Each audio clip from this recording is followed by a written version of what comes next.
It's lovely to have you all here. I'm Dana, and we're from the Men's Mind UK chapter, and we're a charity that is founded from part of an American charity, and we are it's a philanthropic organisation, and one of the main things that we look to help here is addressing food poverty in the United Kingdom. So that's one of our big things that we're doing, and we're about to launch our first food hub in Merthyr Tydfil, which is one of the sort of poorest areas and suffer from biggest food poverty in the United Kingdom. And so we're doing a series of talks looking at food and sustainability. So there's no one more perfect than Satish Kumar to be with us this evening. Thank you. He's doing his wonderful talk, Soil, Soul and Society. And we're really, really delighted to have him here. And look forward to you enjoying his talk. Yeah. Thank you. Thank you for your introduction, and it's a great pleasure to be here with you all to talk about soil, soul and society. This is a kind of new trinity for our time. The old trinities like égalité, liberté, fraternité, which was created after the French Revolution, doesn't include our relationship with the natural world, does not include our inner dimension, the soul, spirit dimension. And so I thought that Trinity is okay, it's good, but not quite enough. Then we have a spiritual Trinity, Christian Trinity of Father, Son, and Holy Spirit. So I always ask my Christian friends, Father is good, but what about the mother? We are missing the feminine aspect. And also, Holy Spirit is good, but I also want to say matter is also holy. And we should treat matter as holy and with respect, because without matter, spirit cannot manifest. Without our body, our soul, our spirit, our imagination, our creativity, our poetry, our art, all these invisible, immeasurable, inquantifiable dimensions of our reality cannot exist and cannot manifest without the physical reality of our body. And so, and matter is holy, sacred, and if you treat matter as sacred, then we will have a good relationship with our environment and our ecology. So I created this new trinity for our time. This book you can get more detail, but I'll introduce it briefly. So I put soil at the top because, as I said, holy matter, sacred soil. We should treat soil as a source of life. Our human word comes from Latin humus, H-U-M-U-S, humus, and humus means soil. So human beings are literally soil beings. Our bodies are made of soil. Our food we eat is soil transformed. The trees under which we sit, or we take the wood to make our chairs, is soil transformed. So soil is the fundamental aspect, fundamental reality of life. And therefore, how we treat soil. And soil in a way represents the whole nature. Without the soil, river and water cannot exist.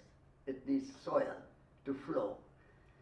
And everything, sun brings life, sustains life, because the soil gives that life.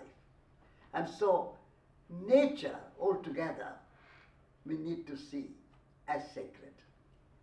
And the word nature, we sometimes misunderstand what nature is.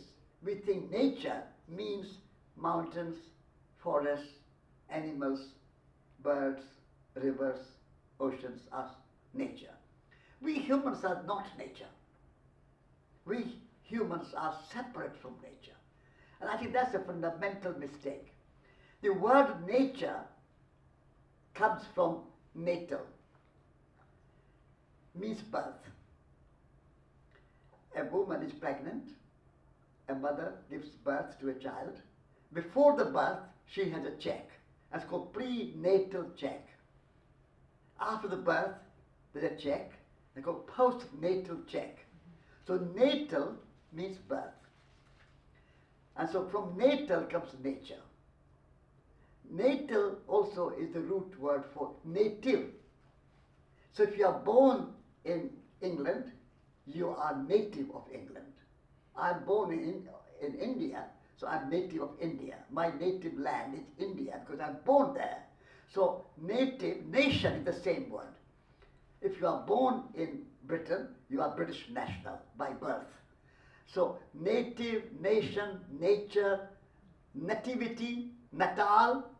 Why nativity? Is because it's the birth of Jesus Christ. It's related to birth. Natal was found on the Christmas day in South Africa.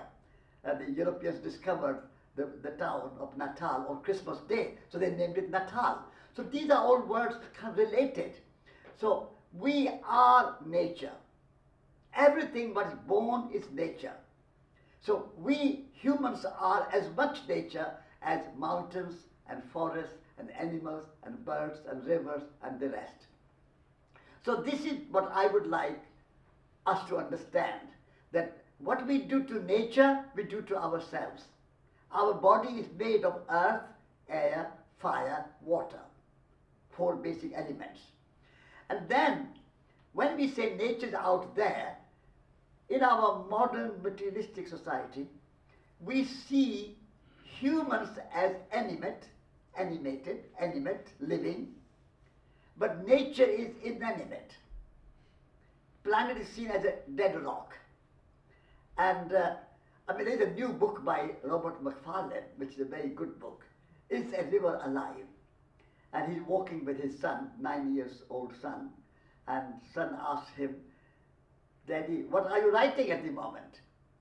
And so he says to his son that I'm writing a book called Is a River Alive? And the son, 9 years old son, he said, then Daddy, your book is going to be very short. Of course, river is alive. 9-year-old son knows.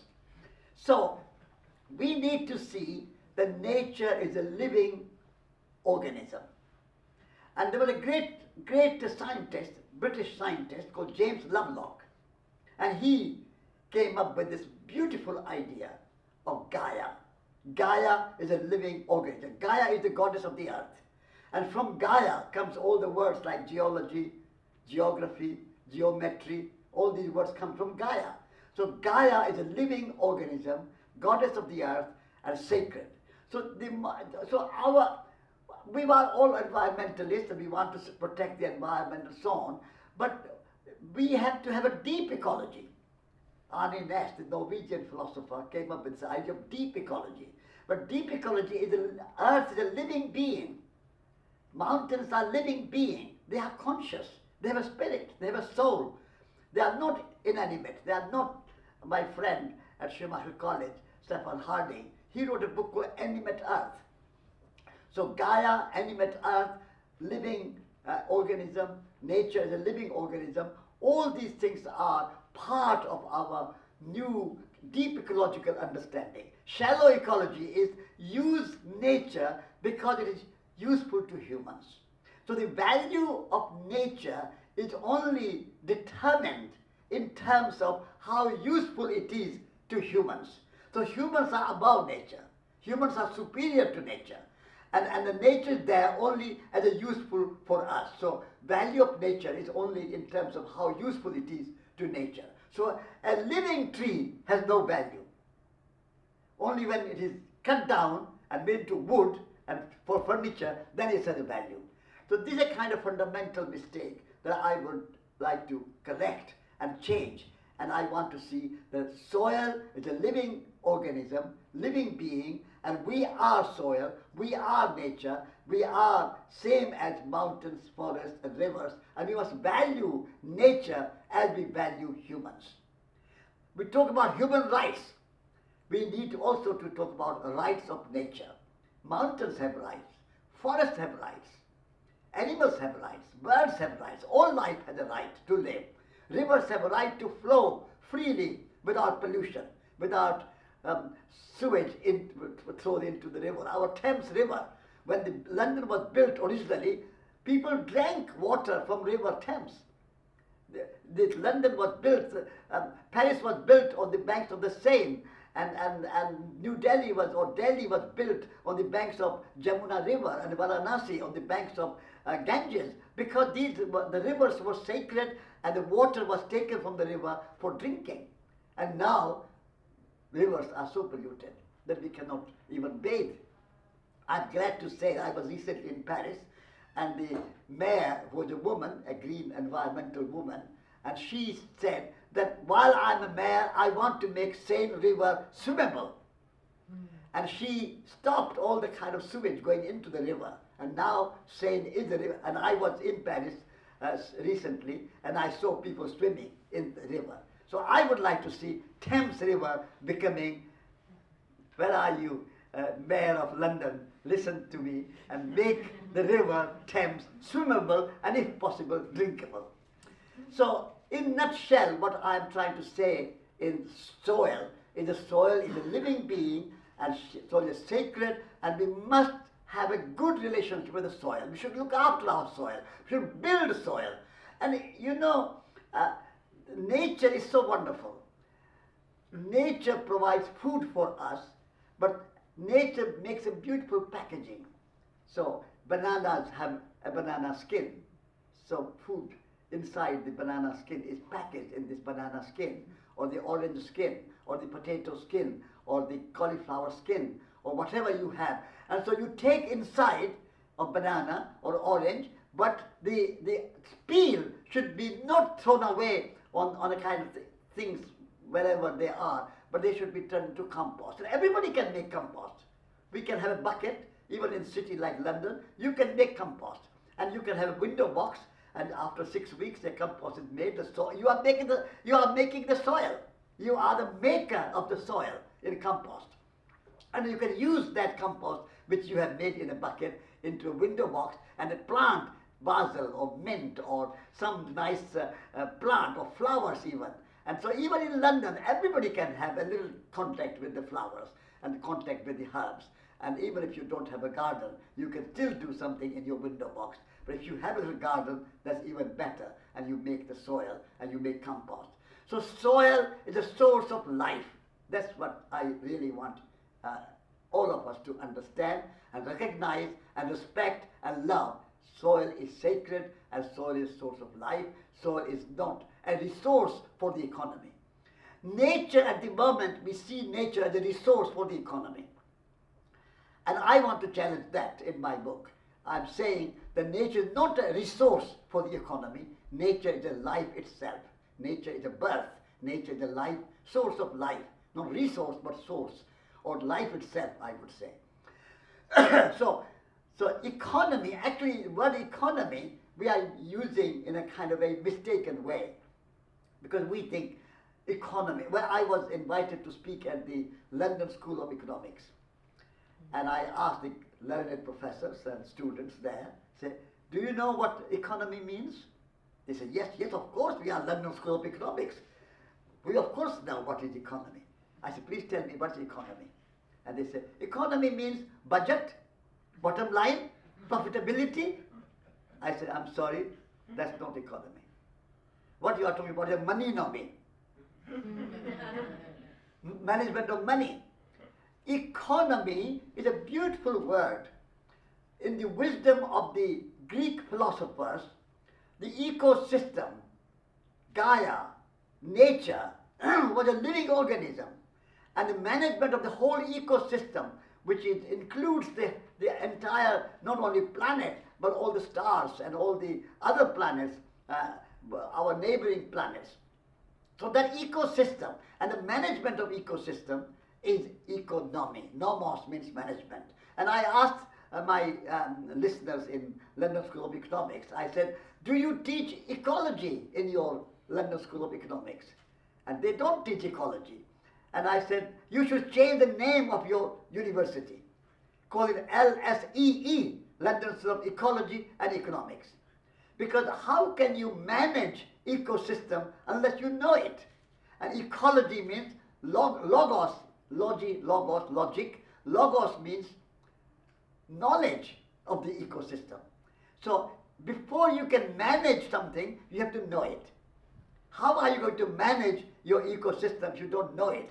So you should study ecology and economy together, side by side. They are two sides of the same reality, like walking on two legs, building or cooking or making something with your two hands, watching something with two eyes, listening to your two ears. In the same way, ecology and economy are two aspects of one reality, knowledge of ecosystem and management of ecosystem.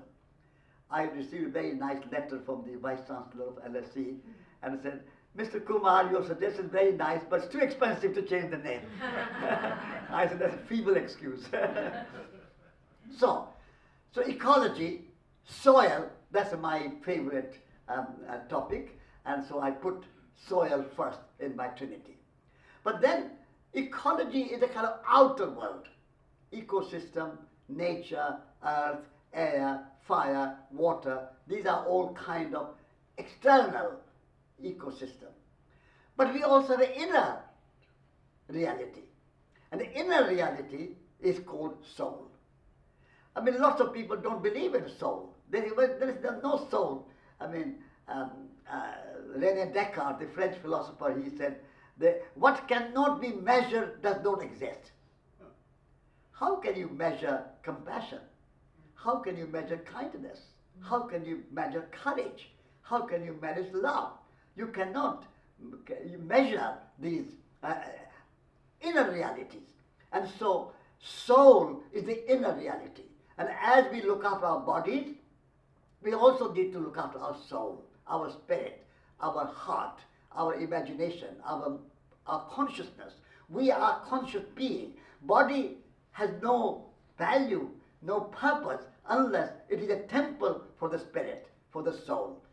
Body is a shrine, a kind of home for our consciousness, for our imagination, for our creativity. The word for courage comes from French word cœur. Word for heart in French is cœur. And from cœur comes courage. So heart qualities, developing your courage, your resilience, your fearlessness, and your preparedness to take risk and challenges and hardships and obstacles. Welcome. I'm prepared to take the hardships and difficulties. That's a courage, and that's a soul quality. Somebody who climbs the Mount Everest has the courage. Say, even if I die, I will climb the Mount Everest. When I was 26 years old, and I heard in England Bertrand fighting against nuclear bombs, I was so inspired. He was put in jail for protesting against the nuclear bomb. And I was 26 years old and he was 90 years old. I'm now 90 years old. So this year, I'm 90. And so, thank you. Yeah. So he was 90 years old and protested against the nuclear bombs and was sent in jail, put in jail, arrested and put in jail. And so I was so inspired and I said, I'll walk. And with a friend, I walked from New Delhi to Moscow, Paris, London, Washington, and without any money. And I could do it. And that needed courage, fearlessness. Our young people in the universities and colleges and Oxford, Cambridge, Harvard, Yale, big universities, we are not teaching young people to be courageous. We are not teaching our young people to take risk in life. We are not teaching our young people to be adventurous and take some new path. You come out of university, now I want a job. Government will give me a job. Industry will give me a job. University will give me a job. Business will give me a job. Somebody will give me a job. And I need a security of job. But I think we should teach our young people to create their own jobs and find their own way. That courage, and that's a soul quality. So unless we are prepared to, I mean, sometimes we think soul means some sort of religious idea or something, but no, it's a kind of very practical, very pragmatic, very realistic, and very useful concept so that we can cultivate our non-physical reality and our non-physical existence. And that, I mean, nature is imagination itself. William Blake said it. Nature is imagination itself. Nature has a soul. Nature is not inanimate. Nature has a life. So in the same way, our bodies are soulful and consciousness. And a soul, the anima mundi. Anima mundi is the world soul. So like there's a space in this building, but this room is in the space. The building is in the space. So space is bigger than this building. And the space is bigger than the space inside the building. So in the same way, our soul, our spirit, our consciousness are bigger than what is inside our body. So soul is inside and our body is in the soul. Our body is in the spirit, in the consciousness, like space, like air. I'm breathing air, air is in my body, but also I'm in the air. So like you can't see space, you can't really see space and you can't see air. They are invisible. But without air, without space, we cannot exist.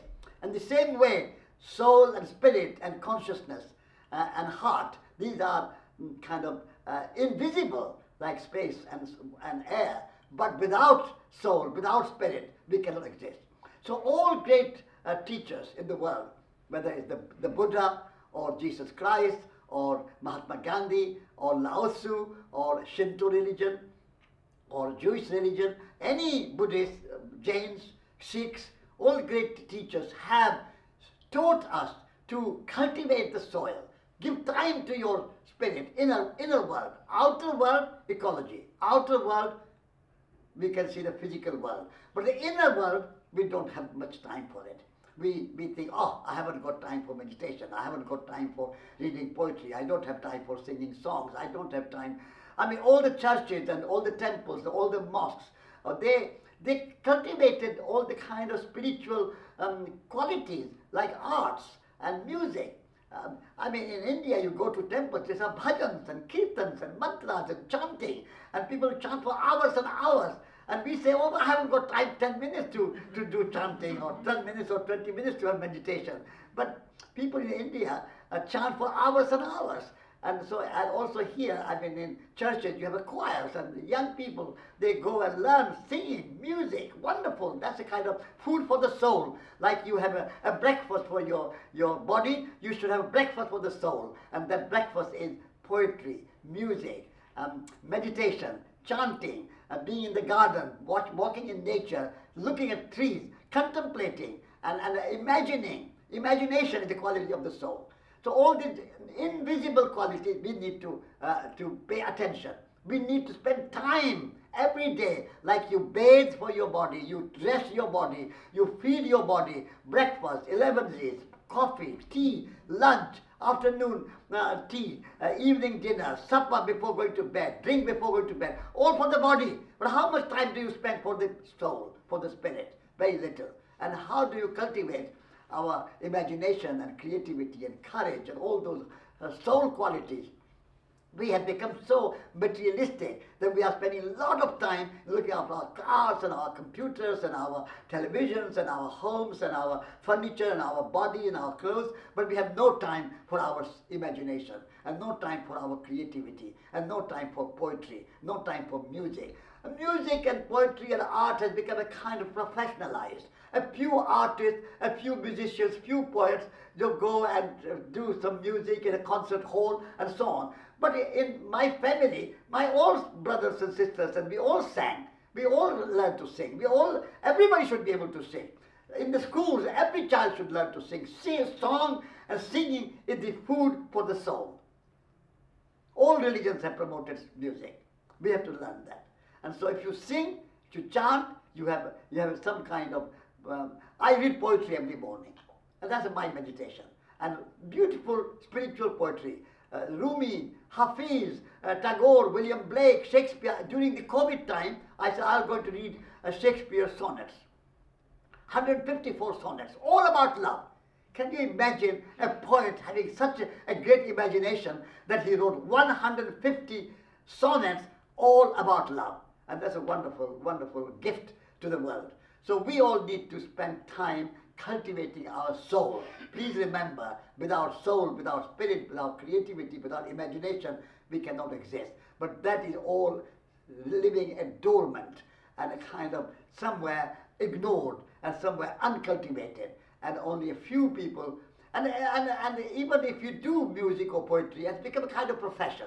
It's not for the spiritual enlightenment. It's not for the spiritual fulfillment. It's not for the spiritual nourishment. It's a kind of profession. You do, rather than you are doing something else, you do some art to sell.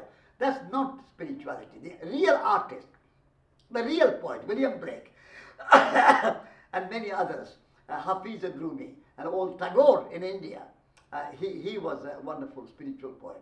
So there are many, many.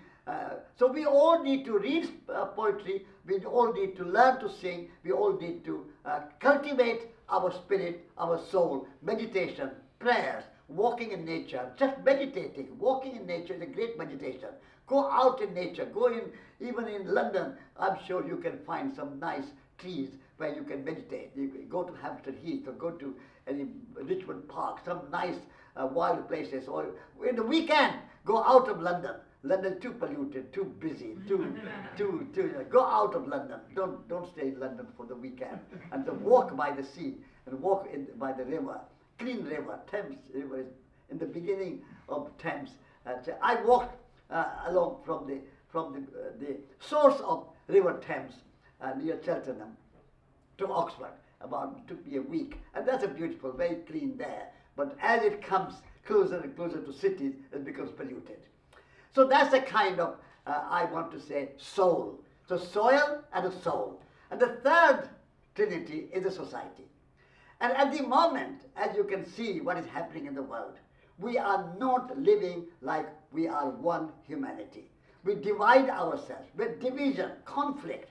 Iran, Iraq, Gaza, Palestine, Ukraine, Russia, all these kind of things, what is going on. It's a result of we have lost the sense of humanity, sense of society. We are all human beings. Before you are an American, or you are an Indian, or you are Chinese, or you are British, or you are German, or you are French, or you are Hindu, or you are Muslim, or you are Christian, or you are communist, you are capitalist, you are black, you are white, you are man, you are woman. All those things are wonderful. We should celebrate our diversity. But diversity should not ignore the unity, that we are all humans. First and foremost, we are humans. Before you are British and I'm Indian, we are humans. And I went around the world, and I went without any money, and I found one humanity. I went to Muslim countries, and I said, you are Muslims, I love you. Then I went to Christian countries, I said, you are Christians, I love you. Then I went to communist countries, the Soviet Union, I said, you are communist, I love you. Then I came to Europe and America, and I said, you are capitalist, I love you. Because love unites the humanity. Truth, wonderful to have a diversity. Everybody can have their own point of view. Everybody can have their own truth. You can be Christian, you can be Buddhist, you can be Hindu, you can be capitalist, you can be communist, you can be socialist, you can be anarchist. Whatever you want to believe, free. Freedom. That's completely acceptable. But still, I can love everybody.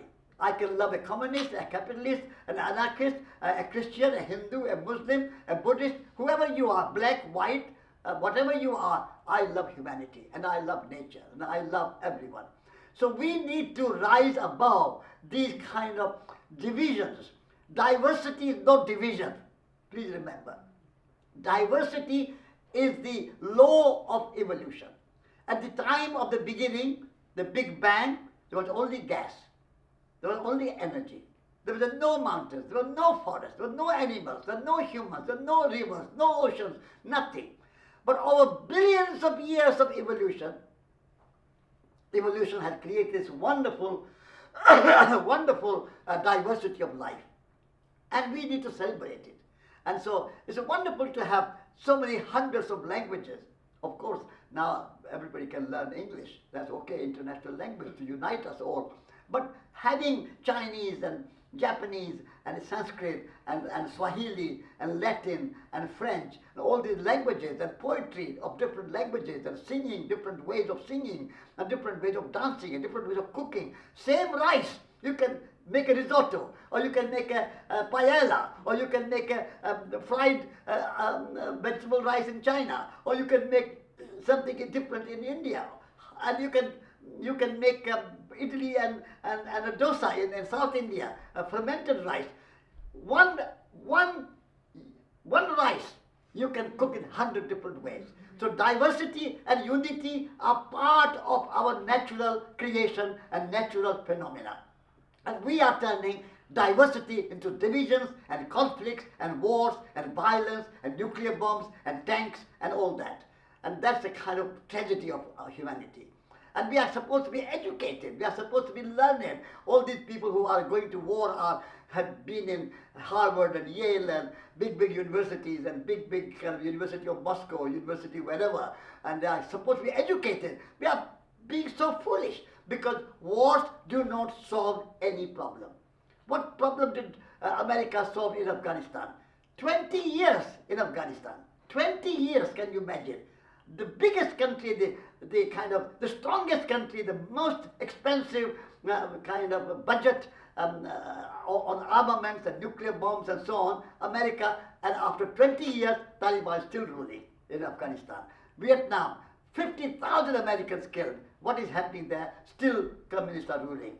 So war cannot solve problems. Conflict cannot solve problems. Divisions cannot solve problems. In the name of racism, in the name of apartheid, in the name of black and white. We divide and divide and divide.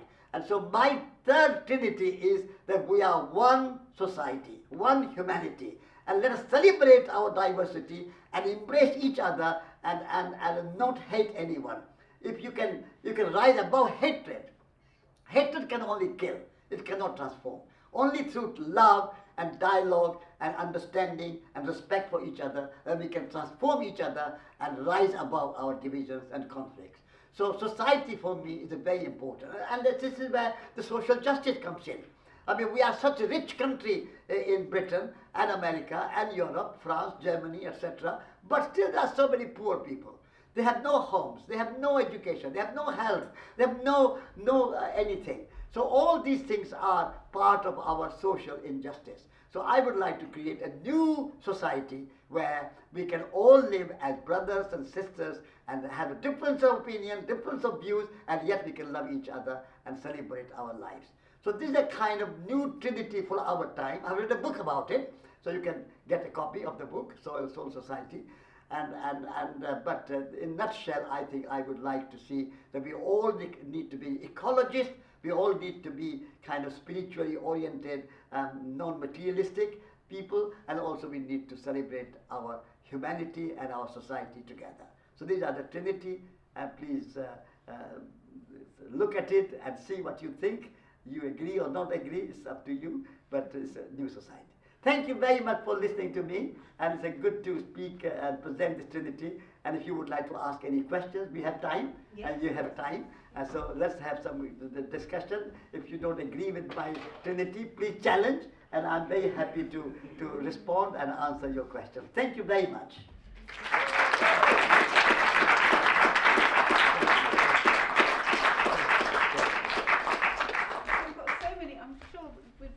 To ask, get into some conversation with Satish, and I just wanted to mention that yes, Satish is 90 this year, yes. Which is absolutely extraordinary, and he's still the busiest person I know.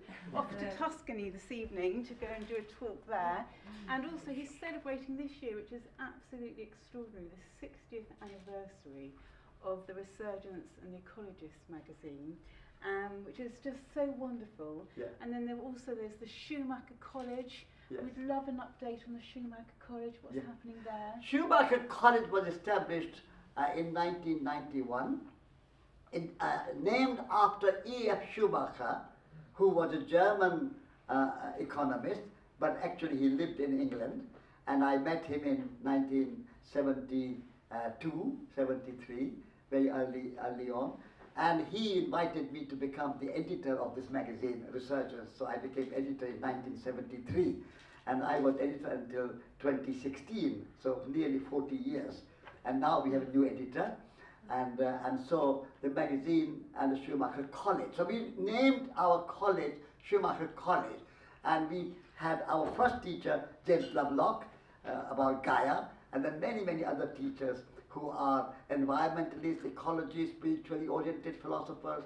Ani Ness was there, and Thomas Berry, Prashop Kapra, Vandana Shiva, many great teachers who have come.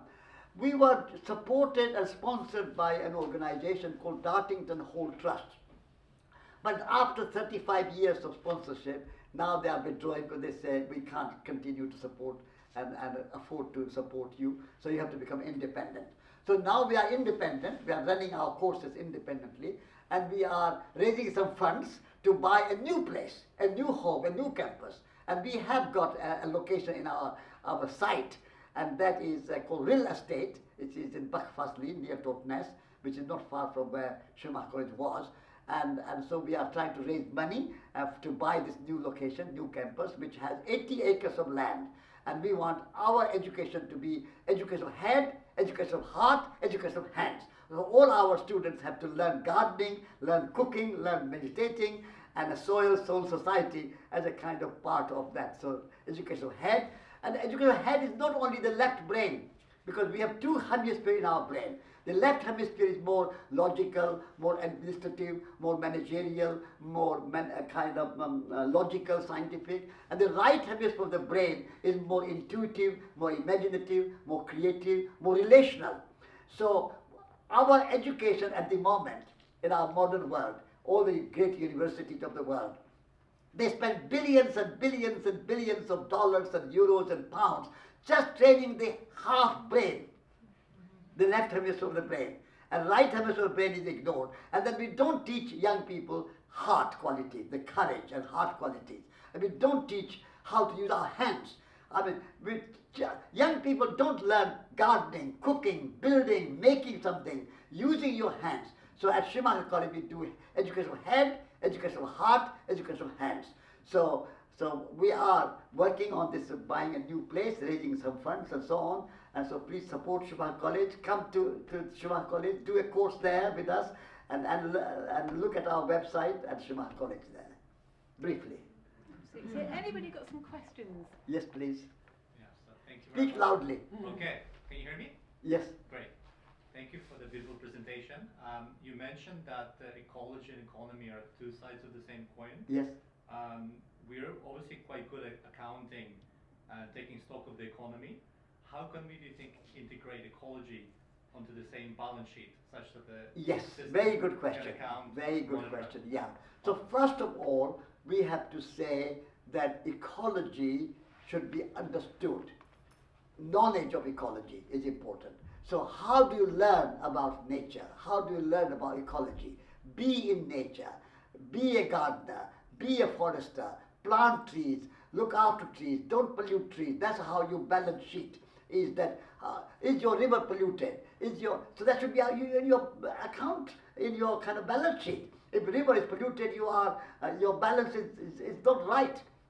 And so your business, your industry, your kind of shopping, whatever you are doing, what the impact of your industry and your business and your money management, what the impact of that on nature? You have to analyze that. So the three bottom line, so to speak, profit, you have to make profit in order to stay in business, but people, how is it affecting people? And then planet, how is it impacting planet? So the three bottom lines is the balance sheet. So profitability is okay, but that's not enough. We have to say how it is beneficial to people. At the moment, we are not only using nature as a resource for the economy, we are using humans as a resource for the economy. We call it HR. Have you heard of HR? Human resources. So humans have become a resource for making business and running business and making money and making profit. So nature has become a resource, humans have become resource. So only profit rules the world. So our balance sheet is very unbalanced. So the balance sheet should include what is the impact of your economic activities on people, and what is the impact of your activities on planet. So people, planet, profit. If you can have these three things at your balance sheet, then I think it's a proper good business. Otherwise, business is just using humans, using nature for making profit and not doing anything. And of course, the spiritual values also come there, soul values as well. But at least you start with, in your balance sheet, what the impact of your business on people, what the impact of your business on planet, and what the impact of your business on profit. These three things should be on your balance sheet. Anybody else got a question? Yes, please. Yes, hello. How do you persuade a country of politics, the government, kind of ruling bodies, councils, how do you persuade them to adopt a system of your new trinity that overcomes what the greed and the power of the alleged, the kind of perceived power of big business? Yes, very good question. We have to build change and transformation from the bottom up, from the grassroots level. How any great movement has made impact in the world. The Buddha, now there are millions and millions of Buddhists in the world. How did it start? Buddha was a prince. He left his palace at night, midnight, and started to look at one person at a kind of grassroots level. And then when he felt about the reality and the truth and discovered enlightenment, he called it, he had 4 disciples. And then those 4 disciples went out to speak to people, to explain the ideas. And then that became a big movement. And then eventually, now you have Buddhism in India, in Vietnam, in China, in Japan, in Korea, in many, many other places. So any great movement, Mahatma Gandhi's movement, how did it start? He started to make salt in the sea.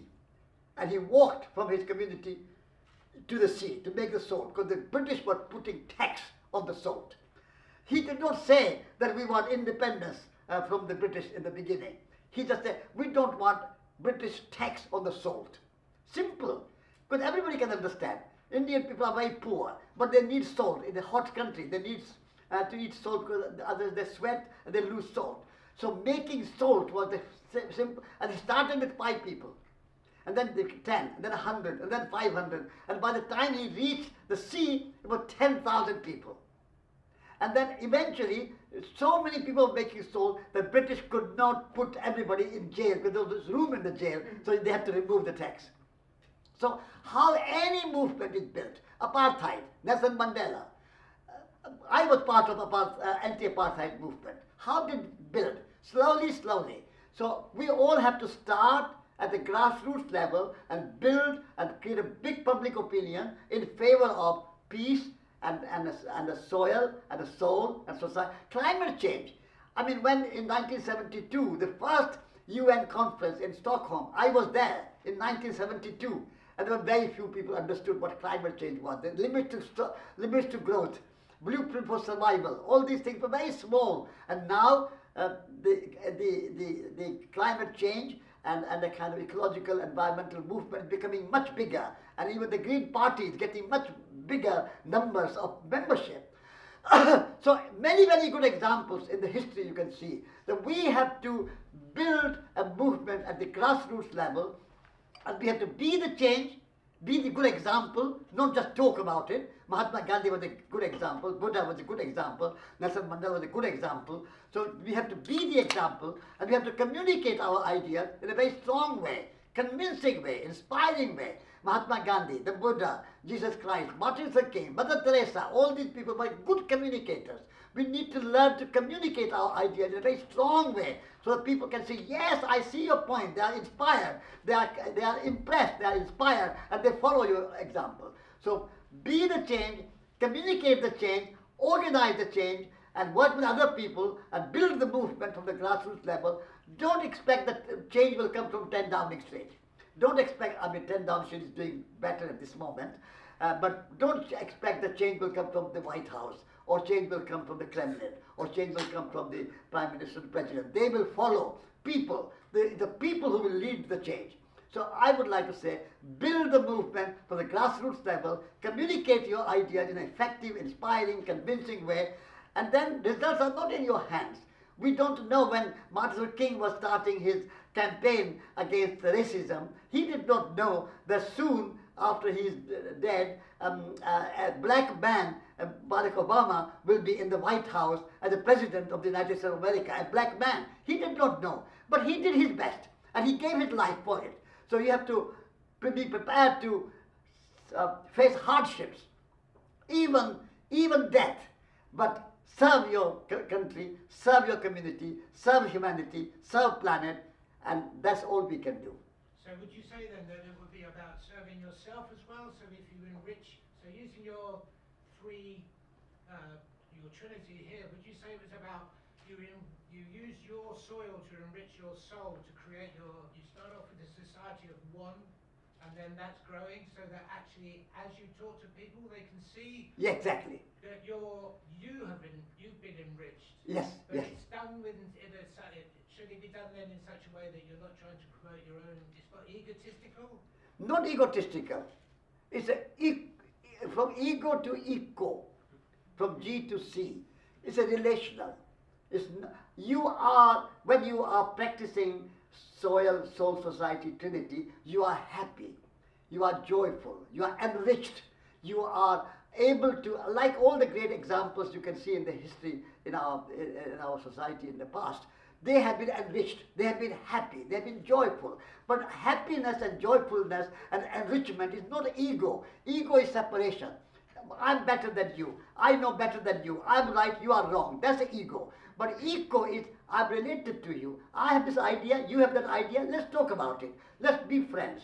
So eco is a relationship. So I would say not ego, but enrichment, joyful, and happiness, and fulfillment. And soil, soul, society, that will make you enriched and fulfilled and happy. So do you think then it means that you don't necessarily have to set achievements to reach, that you're actually, what you do is you build into a model that actually says we are going to fail, we aren't going to do this in the short term, this is going to be a long-term project that you might not see the results of this. Absolutely. I mean, results are not in your hands. Results are in the hands of the future, the universe. We don't know. As I said, Martin Luther King did not know what the results will be, and Nelson Mandela did not know what the results will be. Results comes, but we cannot know, we cannot predict. So don't worry about the results. Do your best. Act in the best way that you can, and leave it at that. Results will come or not come, it's not in your hands. Universe will give you a gift of results, that's fine. India did become independent, that was wonderful. But Gandhi was saying that I will wait even 100 years, but I will not use wrong means. I will not use violence. I will not go to war against the British. I will use non-violence. So use right means to achieve right ends, and do your best, and leave the results in the hands of the universe or in the future. You don't be attached to results, but do your best. Action is your prerogative. Action is in your hand. Results are not in your hands. Yes, please. Yes, I would like some advice on something that I'm confused about. So I've always really loved the trinity of head, heart and hands. Yes. In terms of bringing different parts of the human soul together in decisions and governance. Okay. And then I came across your beautiful poem here, Soil, Soul and Society. Yeah. And I find that more beautiful. I'm attracted towards it. And so then I'm hearing that at Schumacher College you're doing both. Yes. Okay. So I was trying to merge them into the same thing, and literally to build governance bodies and decisions that make decisions.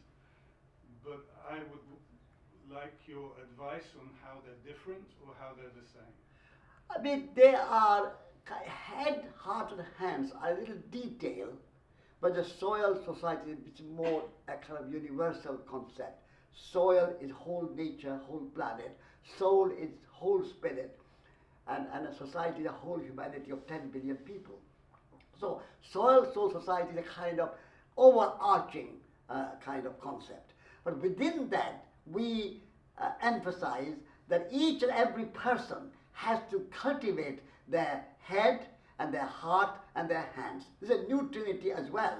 It's a very good trinity, and we use that. But that's every individual. So it's a more detailed, more kind of, you can say, more local, more kind of rooted in now, here and now.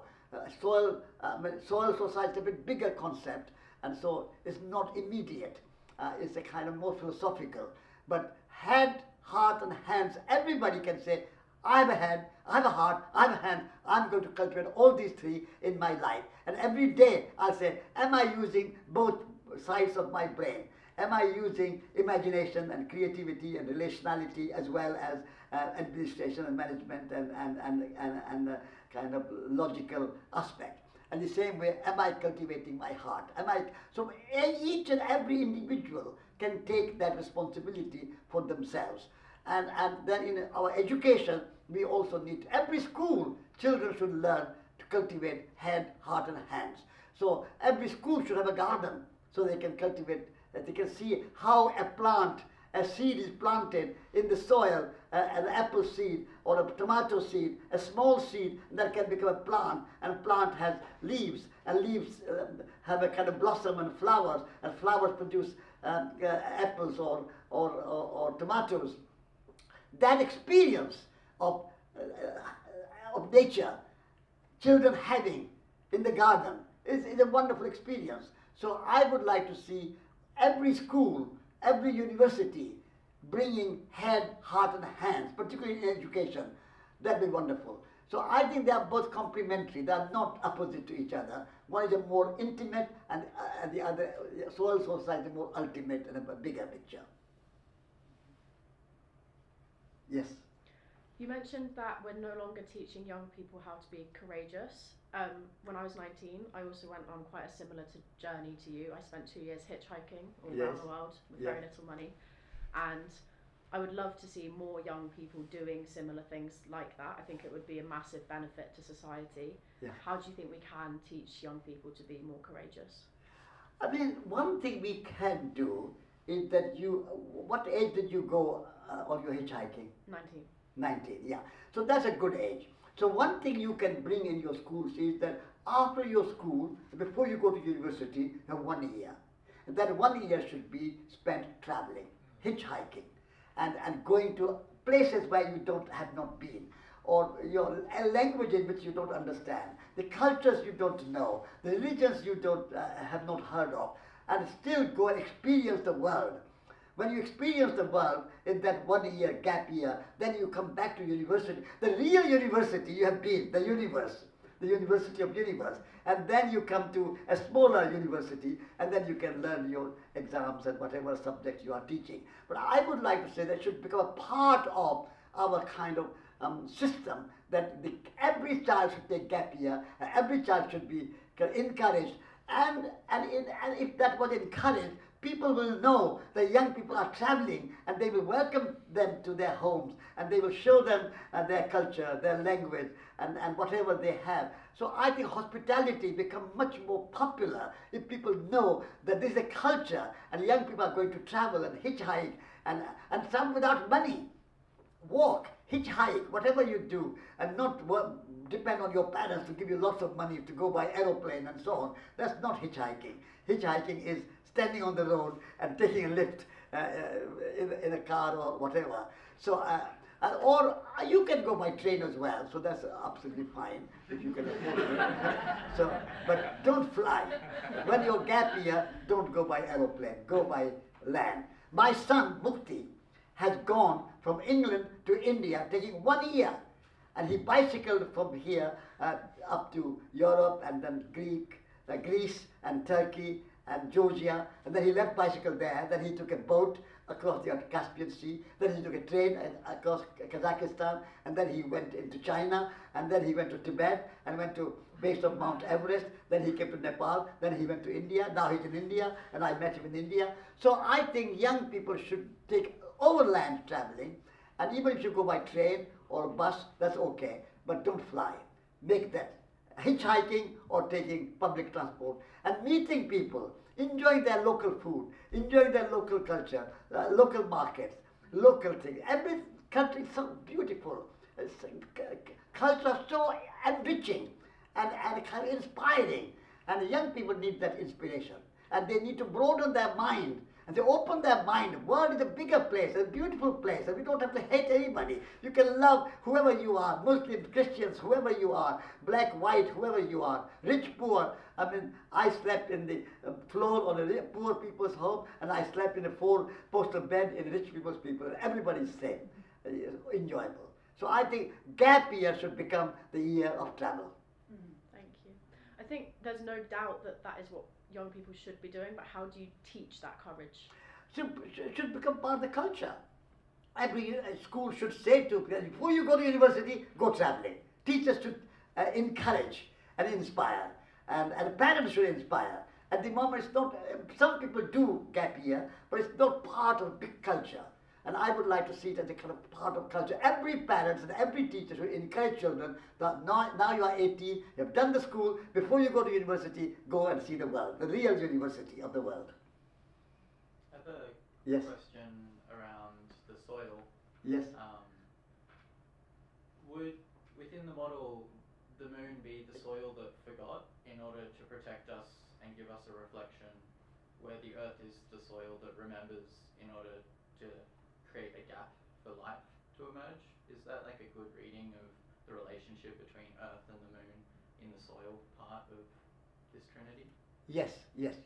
So the relationship is the key, and when we are seeing that nothing can exist in itself or by itself, not even an electron or proton or particle or atom can exist by itself.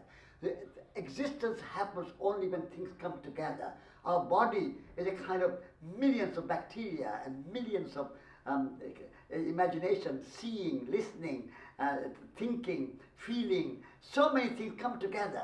So relationship is the key to our existence. And the soil is a kind of soil is moist. It's humid, and it's a kind of water in it, and air in it, and the sun is shining on it, so there's a fire in it. In our body, we have fire and water together in one body. So that relationship is the key to everything. We are all related, we are all interconnected, we are all interdependent. And so if we can understand that relationship, then all these divisions and conflicts and wars will disappear. Because we are all related, we are all humans, we have all come from the same evolution and the same Big Bang, and everybody's ancestors. So I think relationship is the key. Yes. Are the people out there that you've met or that you know of that are sort of starting movements now who will be the next Martin Luther King, the next Nelson Mandela, the next Gandhi? Are there people out there that inspire you and you think that they're starting something important and beautiful? So are you asking them who is inspiring me or yes, what? Yes. If there are who's going to be the next Nelson Mandela, the next That's Martin Luther difficult to King? predict. But is there anyone who you've met who you're inspired by? I'm sure there are. But I mean, my teacher, who is no longer alive, but was called Vinoba Bhave, and he was invited at a place where landlords and landless were in conflict. And the landless were killing the landlords. And Vinoba went there and met these landless people and said, why are you in violence? What is your demand? What do you need? And they said, we need land. When there is no season, then there's no work. Land is a seasonal work. And then we are hungry and we have no homes. We need land. So Vinoba invited people in the evening, landlords and landless, in a meeting. Said, please come and discuss how we can solve this problem. And then he asked the landless people, how much land do you need? And they said, we have 40 families. If we have 2 acres each, and in India, 2 acres is quite a lot of land, 2 acres each, then we can grow vegetables, we can grow some food, we can build a house, we can have some water, we can live. And then when there's a season, we can get some work from the landlords. So Vinoba asked the landlords, they are only asking 80 acres, 40 family. You have lots of land. Can you donate some land? Just simple, donate some land. And with stunned silence. And then, after about a few minutes, one landlord stood up and said, I have lots of land, and these people work for me, and I must be compassionate and kind to them. I will donate 100 acres. 80 acres they were asking, he offered them 100 acres. 20 acres for a common land, where they can have their own village hall or whatever, school or something. And that was stunning. And Vinoba said, wow, if this can happen, this village, I should go village to village in India and try to inspire without condemning, without criticizing, without being kind of saying that you are landlords or you are bad.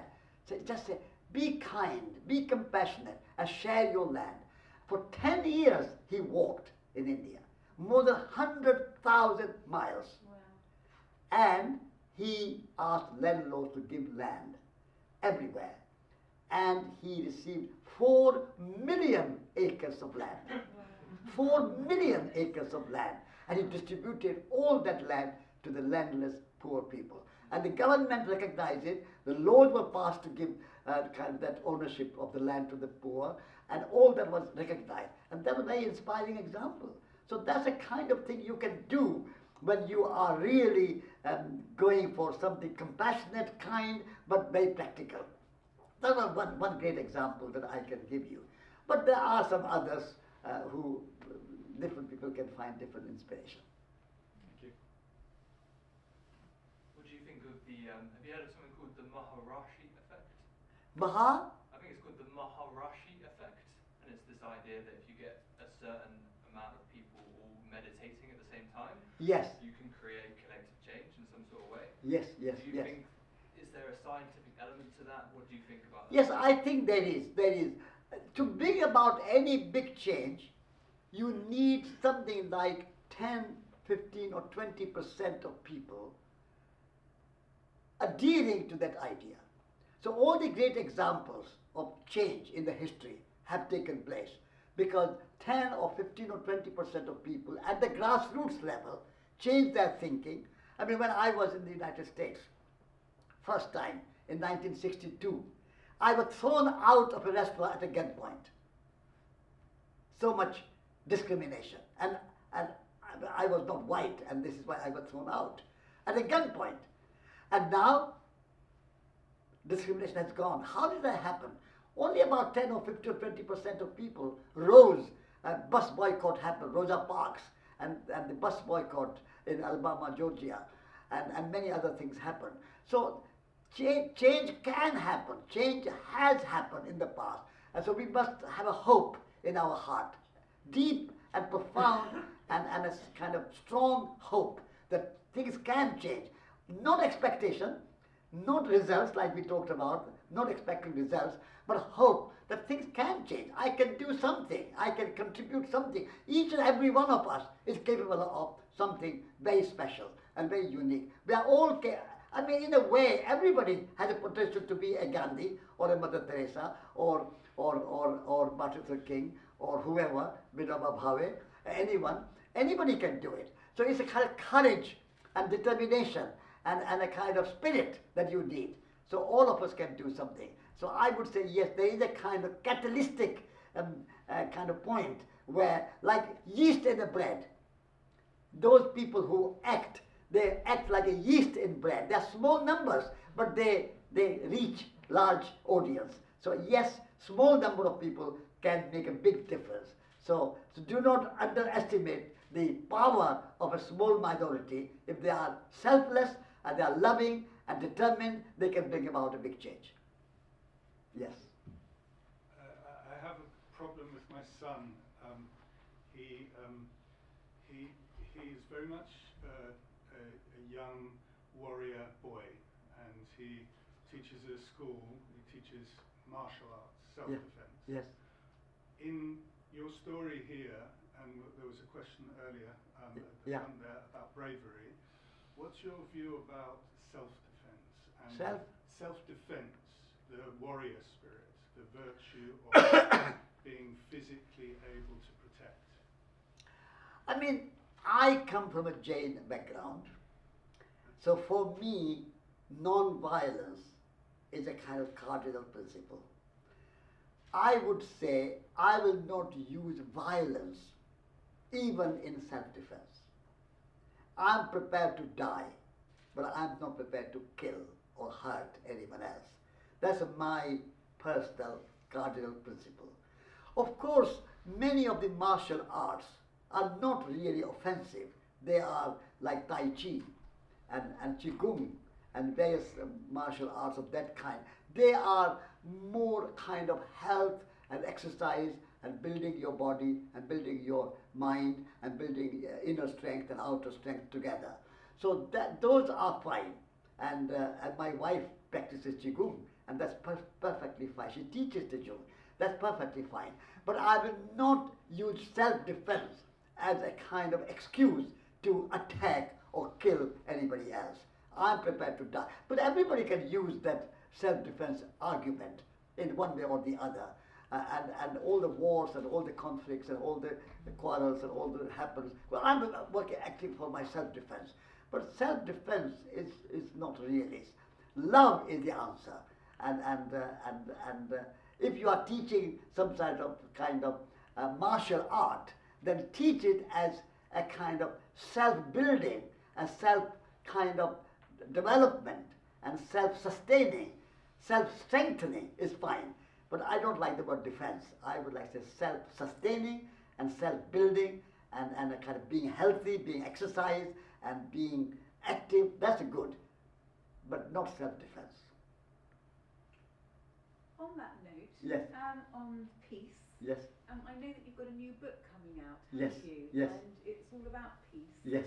And we'd love to hear about that. So my new book is called Peace is Possible. It's being published. Is Daniel here? Yep. Okay, Nice. Daniel.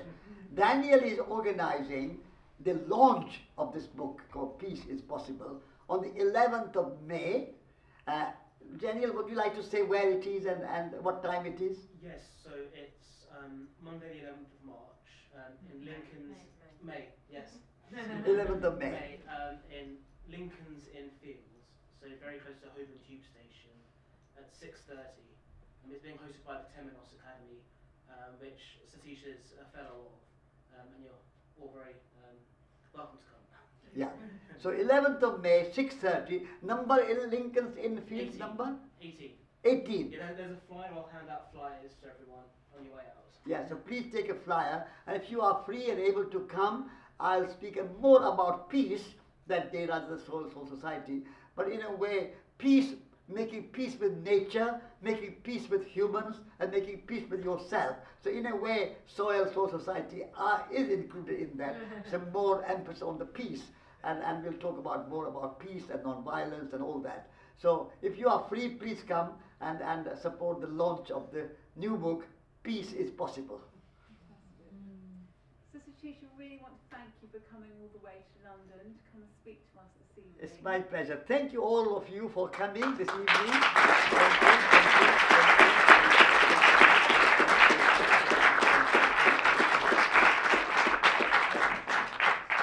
We'd really like you to meet one another and to network. And there's an area in the RS there which has got a bar, and I just suggest if you've got the time that we can meet there and talk and share our reflections of the evening and get to know one another. It'd be really lovely. So thank you all very much for coming. We're the Men's Mind UK chapter. We've got a newspaper there which has got all our details, and you can find out all the different talks that we do around about one a month. So Yes. And please read the Resurgence magazine. Yes, And if you want to, you can subscribe, become a member of Resurgence Trust.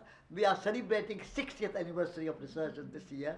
So support Resurgence, support Schumacher College, and support yourself. Thank you. Thank you.